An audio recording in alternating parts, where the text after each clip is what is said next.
ઝીંઝરી ગામના 6 ચોરી કરનાર ઈસમોને ઝડપી પાડતી રાજગઢ પોલીસ। ઘોગંબા તાલુકાના ધનેશ્વર તથા ચંદ્રનગરમાં ગ્રામ પંચાયત તથા હાઈસ્કૂલ સામે સોલર પેનલ સ્ટ્રીટ લાઇટ ચોરી થઈ હોવાની ફરિયાદ રાજગઢ પોલીસ મથકે મહેન્દ્રસિંહ તકતસિંહ પરમારે નોંધાવી હતી। તેના અનુસંધાને પંચમહાલ જિલ્લા ઉચ્ચ પોલીસ અધિકારીઓએ આરોપીઓને પકડવા માટે રાજગઢ પોલીસને સૂચન આપી હતી।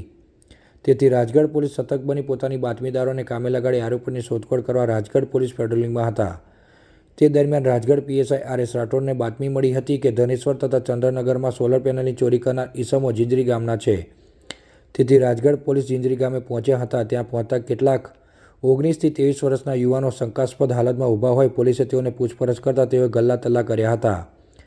ત્યારબાદ તેઓને પોલીસ મથકે લાવી પૂછપરછ કરતા તેઓ ધનેશ્વર તથા ચંદ્રનગરમાં ચોરી કરી હોવાની કબૂલાત કરી હતી અને ચોરીનો માલ તેઓના ઘરમાં છુપાવ્યો હોવાનું જણાવ્યું હતું।